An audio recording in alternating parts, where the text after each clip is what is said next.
Hola, amantes del terror. En este episodio exploramos el fascinante y único caso del fantasma de Greenbrier. En 1897, en el condado de Greenbrier, Virginia Occidental, la muerte de una joven llamada Donna Hister Shue llevó a un juicio histórico, donde el testimonio de su propio fantasma condujo a la condena de su esposo por asesinato. Acompáñanos en esta historia real que mezcla lo sobrenatural con la justicia en una forma nunca antes vista. Yo soy Lucio Velasco y esto es Noches de Terror.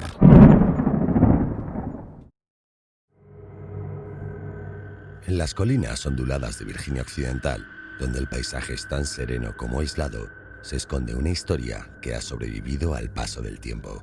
Una historia que mezcla lo paranormal con un crimen macabro.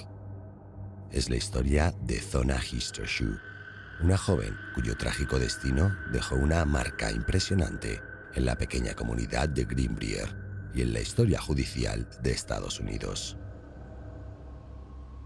En enero de 1897, el aire invernal azotaba las humildes casas de madera en el remoto condado de Greenbrier. Donna Hister Shue, una joven de 23 años, había comenzado un nuevo capítulo en su vida tras casarse con Edward Trout Shue, un apuesto herrero que había llegado al condado hacía poco tiempo. Aunque el matrimonio era reciente, la pareja parecía feliz a los ojos de la comunidad y Donna se había adaptado rápidamente a su nueva vida como esposa. La mañana del 23 de enero, como de costumbre, Edward se dirigió a su herrería, dejando a Donna en casa. Sin embargo, antes de marcharse, hizo algo inusual. Envió a un joven vecino, Anderson Jones, conocido como Andy, a su casa para que ayudara a Donna con algunas tareas del hogar. Era una petición un tanto extraña, pero Andy obedeció sin cuestionar. Cuando llegó a la casa, la puerta estaba cerrada, pero no con llave. Al entrar, lo que encontró cambiaría la vida de muchos para siempre. Donna yacía inmóvil al pie de las escaleras, su cuerpo frío y rígido. Estaba vestida con un vestido de cuello alto y encaje, y sus pies descalzos descansaban en un ángulo antinatural. Andy, horrorizado, corrió a buscar ayuda. Cuando Edward Shue llegó a casa y vio a su esposa muerta, reaccionó de manera extraña. Cargó a Donna en brazos y la llevó al dormitorio, donde la vistió con un vestido formal y le colocó un velo sobre la cara, algo bastante inusual para ser una simple ceremonia de velorio en casa. El Dr. Knapp, el médico local, llegó poco después y, aunque notó el comportamiento extraño de Edward, no pudo hacer mucho. Cada vez que intentaba acercarse al cuerpo de Donna, Edward lo interrumpía, sollozando y sosteniendo a su esposa con una desesperación desmesurada. Finalmente, el médico determinó que la causa de la muerte fue desmayo eterno, una vaga descripción que en esa época se utilizaba para casos de muerte repentina donde no había una causa evidente. La comunidad lamentó la pérdida de Donna, pero la mayoría aceptó la explicación del Dr. Knapp. Después de todo, la muerte era una presencia común en sus vidas. Sin embargo, había alguien que no estaba nada convencido: Mary Jane Hister, la madre de Donna. Desde el principio, Mary Jane sintió que algo andaba mal. Su hija, saludable y en la flor de la vida, no podía haber muerto sin razón.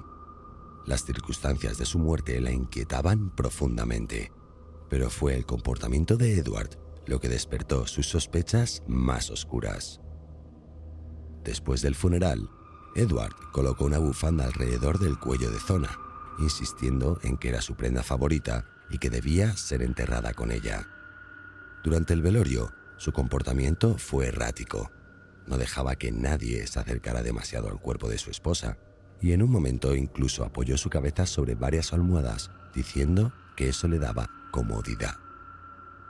El entierro se llevó a cabo rápidamente y la comunidad comenzó a seguir con sus vidas. Pero Mary Jane no podía encontrar la paz. Rezaba cada noche, pidiendo a Dios una señal, una respuesta a las preguntas que no la dejaban dormir. Según ella misma contaría después, durante 4 noches consecutivas, el espíritu de su hija se le apareció en sueños. Zona le contó cómo había muerto, revelando un detalle escalofriante. No había sido una muerte natural. Edward la había asesinado, rompiéndole el cuello en un ataque de furia. Mary Jane despertaba cada noche con una claridad renovada. Estaba segura de que su hija le estaba diciendo la verdad. Llevó su historia a la policía local y, aunque en un principio sus palabras fueron recibidas con escepticismo, su insistencia logró que se reconsiderara la causa de la muerte de Zona. Los rumores comenzaron a correr por el pequeño condado de Greenbrier y pronto se decidió que el cuerpo de Zona debía ser exhumado para una autopsia oficial. El 22 de febrero de 1897, el cuerpo de Zona Histershoe fue desenterrado bajo la supervisión de las autoridades. Edward protestó vehementemente, pero sus objeciones fueron ignoradas. La autopsia reveló lo que Mary Jane ya sabía en su corazón. El cuello de Zona había sido roto deliberadamente.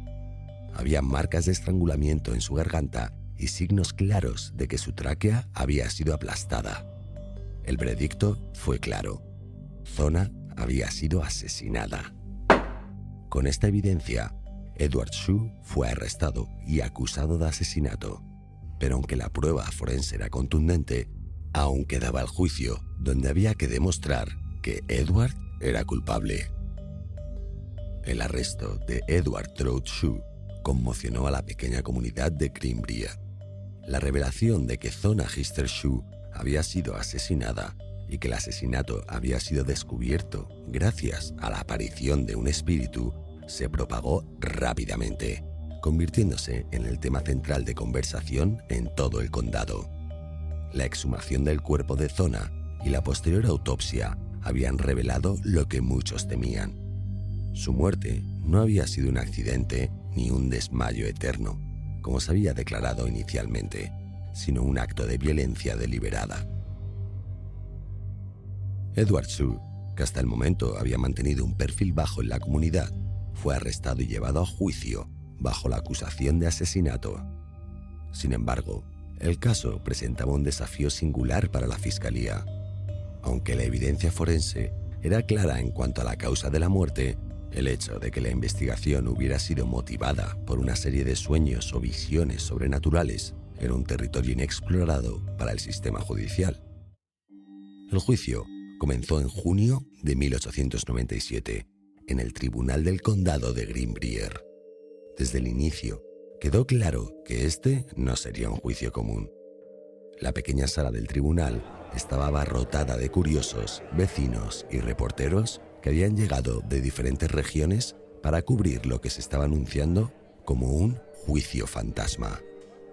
Los rumores y las especulaciones sobre el caso habían generado una atmósfera de expectación y morbo que era palpable en el ambiente. El fiscal, John Preston, presentó el caso contra Edward Shue basándose en la evidencia física descubierta durante la autopsia. El informe médico detallaba cómo el cuello de Zona había sido brutalmente roto, con la tráquea aplastada y marcas de dedos que indicaban un estrangulamiento violento. Preston argumentó que la única persona con la oportunidad y el motivo para cometer el crimen era el propio Edward, destacando su comportamiento extraño tras la muerte de su esposa. Sin embargo, lo que capturó la atención de todos fue el testimonio de Mary Jane Hister. Llamada al estrado, Mary Jane contó con detalle cómo el espíritu de su hija se le había aparecido en sueños, revelando la verdad sobre su muerte. Según su relato, Zona le había mostrado en su aparición cómo Edward la había atacado en un arrebato de ira, rompiéndole el cuello y dejándola morir al pie de las escaleras. El testimonio de Mary Jane fue recibido con escepticismo por algunos, pero para muchos en la comunidad sus palabras tenían un peso especial. En una época y lugar donde las creencias en lo sobrenatural y lo espiritual eran comunes, la idea de que un fantasma pudiera regresar para buscar justicia no era del todo increíble. La defensa, sin embargo, trató de desacreditar a Mary Jane, sugiriendo que su testimonio era el resultado de un dolor profundo y un deseo desesperado de encontrar una explicación para la muerte de su hija. Edward Shue, por su parte, se mantuvo en su versión de que no había tenido nada que ver con la muerte de Zona. Sin embargo, su historial comenzó a salir a la luz durante el juicio. Se reveló que había estado casado 2 veces antes de conocer a Zona y que ambas relaciones habían terminado de manera problemática. Su primera esposa había dejado de vivir con él, alegando maltrato, y su segunda esposa había muerto en circunstancias sospechosas, aunque nunca se presentaron cargos en su contra. La acumulación de pruebas contra Edward, junto con su historial de comportamiento violento, comenzó a inclinar la balanza en su contra. El testimonio de varios vecinos que describieron su actitud errática y controladora durante el breve matrimonio con Zona también fortaleció el caso de la fiscalía. La defensa, sin embargo, trató de poner en duda la credibilidad de las pruebas forenses, sugiriendo que la exhumación y autopsia habían sido motivadas por supersticiones en lugar de hechos concretos. El momento más dramático del juicio llegó cuando Mary Jane Hister fue interrogada sobre las apariciones de su hija. Con una determinación inquebrantable, Mary Jane describió cómo Zona se le había aparecido cada noche durante 4 noches consecutivas, revelando detalles que solo la víctima podría haber conocido. Aunque la defensa intentó desestimarla como un delirio de una madre afligida, su testimonio resonó profundamente entre los presentes, muchos de los cuales creían en lo sobrenatural. Finalmente, después de varios días de testimonios y argumentos, el jurado se retiró a deliberar. La deliberación fue breve.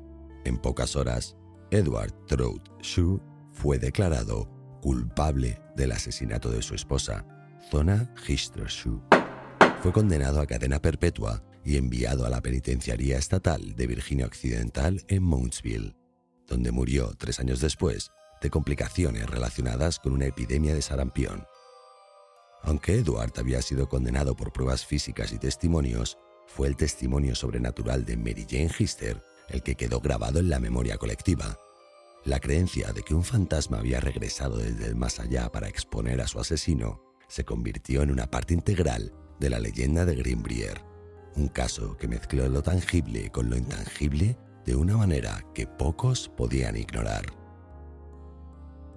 El caso del asesinato de Zona Hister Shue, conocido como el fantasma de Greenbrier, dejó una marca indeleble en la historia de Virginia Occidental y en la memoria colectiva de su gente. Aunque el juicio y la condena de Edward Trout Shue resolvieron el caso en términos legales, las circunstancias únicas y misteriosas que rodearon la muerte de Zona se convirtieron en una leyenda que trascendió el tiempo.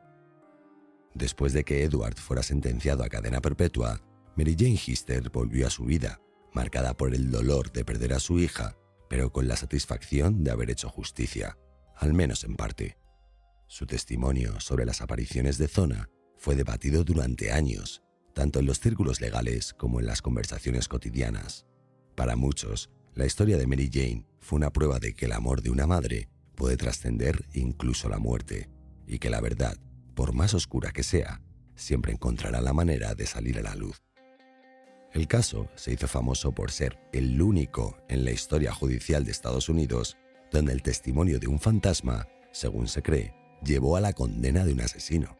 Aunque en los registros oficiales la condena de Edward se basó en la evidencia física obtenida durante la autopsia, el relato de Mary Jane Hister y las apariciones de su hija fueron el catalizador que hizo que las autoridades reabrieran el caso y buscaran la verdad. Después del juicio, la casa donde Zona murió permaneció vacía durante muchos años, y las historias sobre su espíritu rondando el lugar se multiplicaron. Algunos vecinos afirmaron haber visto una figura femenina en las cercanías de la casa, mientras que otros escuchaban susurros inexplicables al pasar por allí. Con el tiempo, la casa se deterioró y finalmente fue demolida, pero las historias de apariciones continuaron, manteniendo viva la leyenda de Zona en la comunidad. El caso del fantasma de Greenbrier también se convirtió en un tema popular para los medios de la época, y la historia fue relatada en periódicos y libros. consolidándose como una de las leyendas más fascinantes de Virginia Occidental. A lo largo de los años, se ha contado de generación en generación, transformándose en un símbolo del folclore local. En cuanto a Edward Shue, su muerte en 1900 en la Penitenciaría Estatal de Virginia Occidental cerró el capítulo de su vida, pero no el misterio que rodea su figura. Aunque fue condenado por el asesinato de Zona, nunca llegó a confesar su crimen, y su verdadero motivo sigue siendo desconocido. Algunos creen que Edward actuó en un ataque de celos o furia, mientras que otros sugieren que tenía un historial de comportamiento violento que finalmente culminó en el asesinato de su esposa. La tumba de Zona Hister Shue, ubicada en el cementerio de Soul Chapel Methodist, se ha convertido en un lugar de peregrinación para aquellos interesados en lo paranormal y la historia. En su lápida se encuentra una inscripción simple, pero el legado de su historia ha asegurado que su nombre se ha recordado más allá de las fronteras de su pequeño condado. Aunque su vida fue corta y trágica, la historia de Zona ha sobrevivido durante más de un siglo, un recordatorio de la delgada línea entre la vida y la muerte y del poder de lo inexplicable. En 1979, una señal histórica fue erigida cerca del lugar donde se encontraba la casa de Zona, conmemorando el caso del fantasma de Greenbrier. La señal describe brevemente cómo el testimonio del fantasma de Zona llevó a la condena de su esposo por asesinato, perpetuando la leyenda y manteniendo viva la fascinación por este caso. El caso del fantasma de Greenbrier sigue siendo un ejemplo singular en la historia judicial, donde lo sobrenatural y lo legal se entrelazaron de manera única. Aunque muchas preguntas sobre la muerte de Zona Hister Shue permanecen sin respuesta, su historia ha pasado a ser parte del folclore americano, una advertencia de que a veces los muertos tienen mucho más que decir de lo que creemos. Y hasta aquí el capítulo de hoy. Espero que os haya gustado y que compartáis esta historia con alguien a quien le pueda interesar. Que tengáis buena semana y nosotros nos vemos la semana que viene.